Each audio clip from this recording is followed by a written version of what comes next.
What's up, everybody, and welcome back to Fireside Giants. I'm your host, Anthony Rovardo, joined by my co-host, Alex Wilson. Just when you think things can't get dumber, they reach a new astronomical level of stupid. There are now Giants and Viking fans on social media talking about a potential trade for Dexter Lawrence. I mean, what are we doing?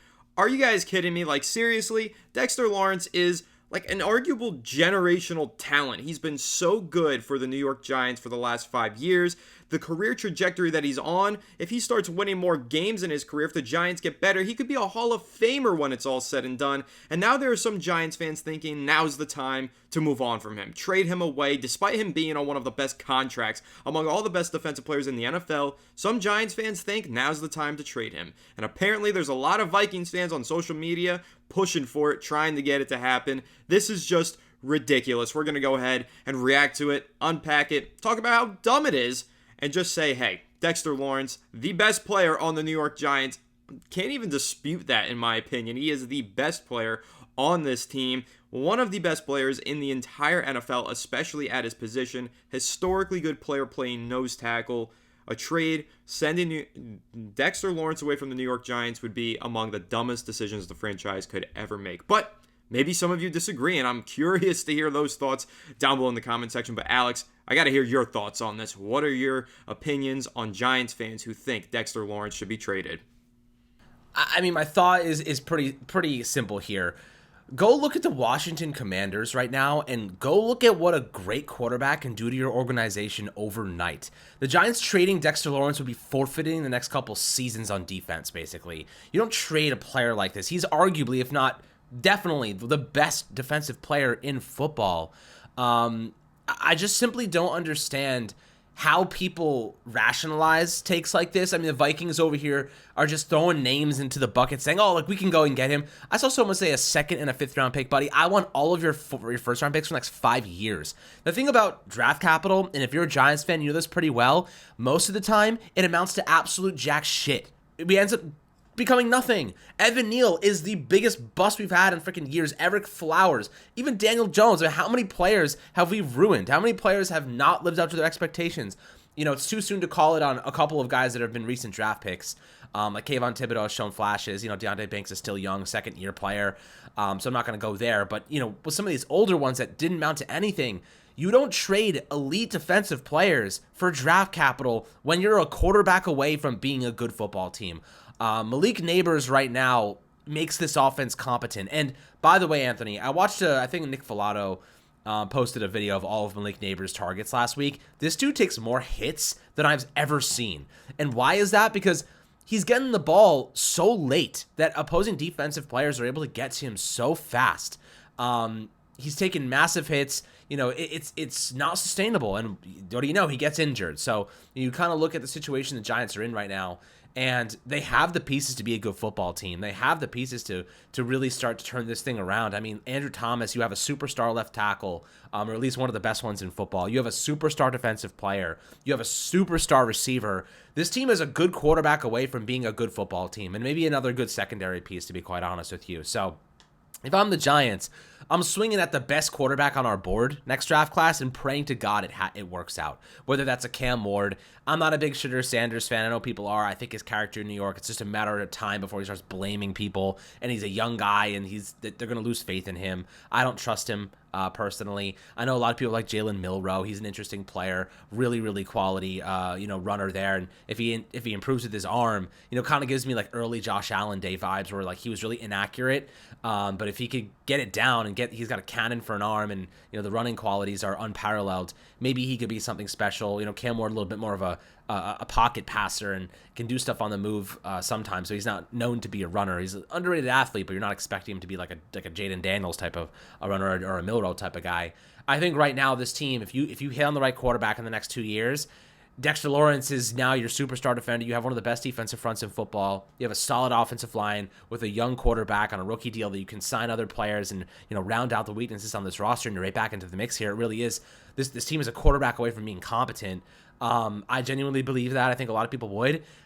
unless the Giants are looking at the same situation, they're a really bad football team and they can't find a quarterback 2 years from now, then maybe you consider trading Dexter Lawrence, because at that rate, you have much bigger problems than not finding a quarterback. You have now wasted multiple first-round draft picks in your regimen that's leading the way here. Whoever's in the front office at that point is failing miserably to get the job done.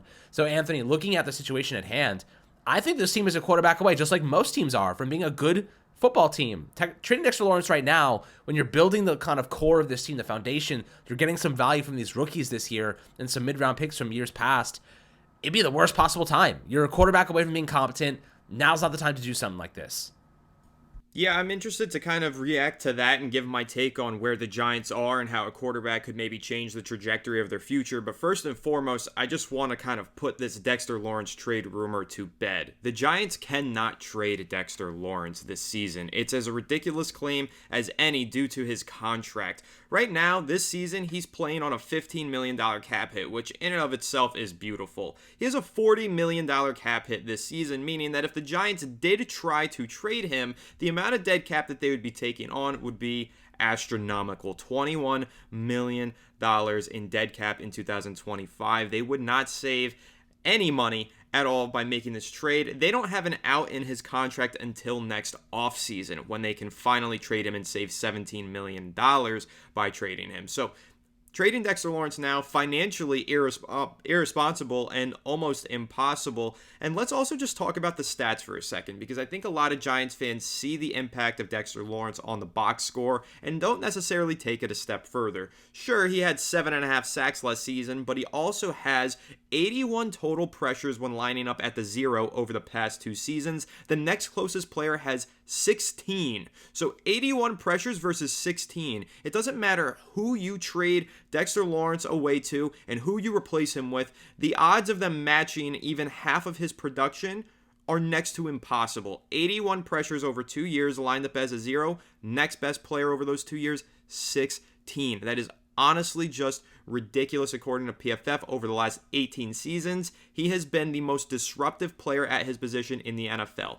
Over 18-year sample size, nobody has done it like Dexter Lawrence. We are talking about a truly unique athlete and generational talent that the Giants cannot afford to ship away for a draft pick. You don't know what you have in draft picks. It's like, wow, we could trade this away and we could get a mystery boat or mystery box, and it could be a Dexter Lawrence, or it could not be a Dexter Lawrence. Why do that when you already have a Dexter Lawrence? You get what I'm saying? So I think it's utterly ridiculous. He is one of the best players in the NFL. He had 65 total pressures last season, topped his previous career high of 63.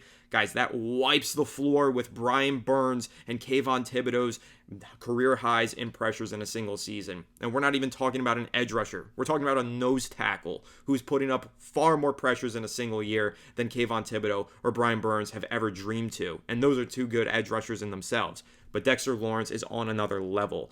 Since Aaron Donald retired, it's Dexter Lawrence versus everybody. He is now that freak, genuine, unique athlete at the nose tackle position, the best interior defender in the NFL. It simply just doesn't make sense financially for the Giants to trade him, and doesn't make sense based on his production over the last 2 years. Ever since he started playing the nose tackle position, he has turned into one of the best players in the NFL of the last 18 years, according to Pro Football Focus advanced data. So put it to rest. No trading Dexter Lawrence. I don't care if you're getting a first-round pick. It's not going to make a difference on the trajectory of this organization. Now, to your question, Alex, about does a quarterback change the trajectory of this team?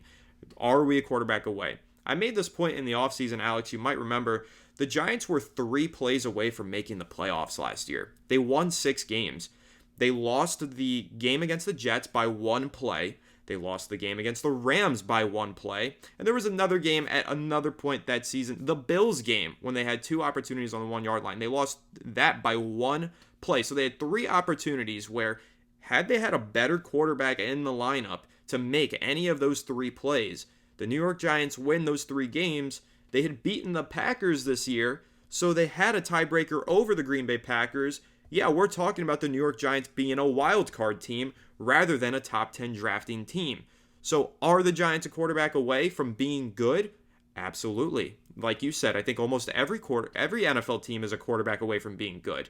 Some of them are that bad that a good quarterback isn't going to change anything. Maybe the Carolina Panthers are an example of that, but the Giants, honestly, they aren't. They could have a pro style, like just NFL ready quarterback prospect step in from year one, make an impact, and boom, maybe they are in the dance and they are competing at the top of the NFC again. Who knows?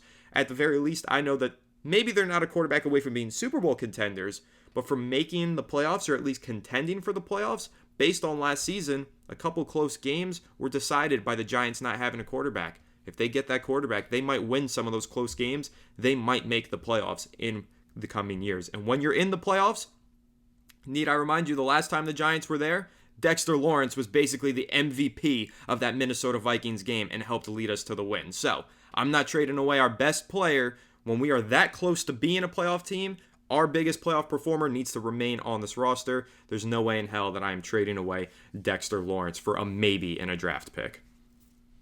Yeah, there's simply no way. I mean, I'll take it a step further. If Joe Shane and Brian Dable are here, why did we hire them, right? We hired them to figure out the quarterback position. We hired them to at least get the most out of Daniel Jones, and we got a playoff appearance in their first year here, and it's kind of been downhill since then. And it's just he's not doing enough. And look, I'm not going to say it's just Daniel Jones, because there's a lot of different things happening on this team that are holding them back. But a great quarterback solves pretty much all of them. So, you look at the Commanders, who have one of the worst, or at least who we thought was one of the worst offensive line coaches in the game. They had a really, really suspect unit. They have one of the worst secondaries in football.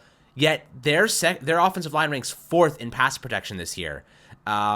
Things look really good for them right now, and it's because Jaden Daniels is helping them do a lot with their offense that nobody thought was possible. So the Giants find the quarterback that they can get it done with. Maybe there is a future here for a team that really wants to get back into the winning ways. And let's be quite honest with you, Anthony. I'll say this: you were talking about trading Dexter Lawrence. If the Giants don't start to turn things around, he may force his way off this team. He may request a trade. I don't think he will. But if the Giants continue to lose and he's become a leader in this locker room and they have no future and they're not trending in the right direction, they keep taking steps in the wrong direction. They're 1-3 right now. They have to win football games.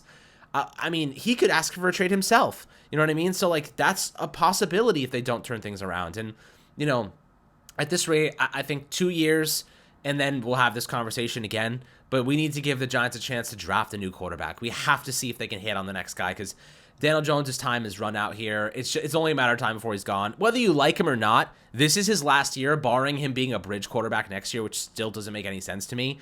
I think you could definitely go get a bridge for a much cheaper price tag. I mean, there's people out there that say Tyrod Taylor probably would have won us a couple of those, at least the Washington game, if not last week too. That's possible. I think that there's an argument to make that he would have hit on some of those deep passes and the Giants would have scored some touchdowns last week. There are many arguments to make that Daniel Jones is holding this team back, but then again, not elevating a kicker hurts us a lot. Deonte Banks has been horrible. He has given them 4th most yards in coverage.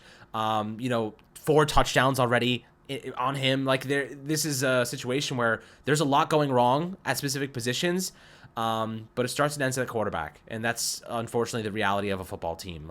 They decide who wins and loses a lot of games. So, when we look into the future now, Dexter Lawrence, there's no way I'm trading him because this team is a quarterback away, and we have to see if they can hit on the next guy. We have to see if they can hit on the guy that they have conviction in the 2025 draft, and I don't know who that's going to be just yet, but that's kind of my take at this point in time.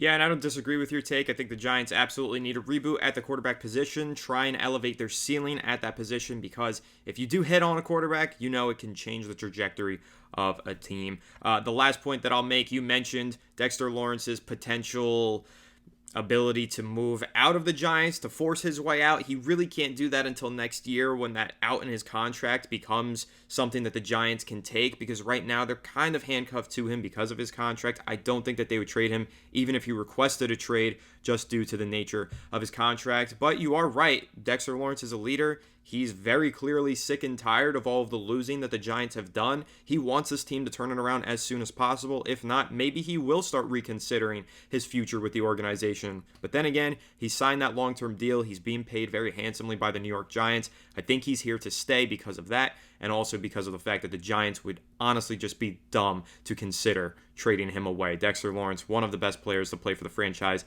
in the last 2 decades. You got to keep sexy Dexy in Big Blue. And obviously go ahead, try and fix this team in the offseason. I'll hope to make a serious run in 2025 maybe. Or hey, who knows, maybe Daniel Jones turns into a monster in the second half of the season. We go to the playoffs. Dexter Lawrence gets 3 sacks in the wild card round, and all of a sudden the Giants are dancing in the Super Bowl. Who knows? It's always possible. It's the NFL. Never say never. And at the end of the day, we are rooting for Jones, Lawrence, the Giants, because they wear that NY on their helmet, and we're looking forward to the rest of the season, and we'll see how it goes. But that's going to about do it. Make sure to leave a like if you enjoyed this episode. Subscribe to the channel if you're new. Ring the bell so you don't miss an episode. Comment your thoughts down below in the comment section. Should the Giants trade Dexter Lawrence? Is that something you want to see? Let us know down below in the comments. And make sure to go follow us on all of our social media channels at Fireside Giants. Without further ado, we'll catch you on the next one. Have a good one, and let's go Giants.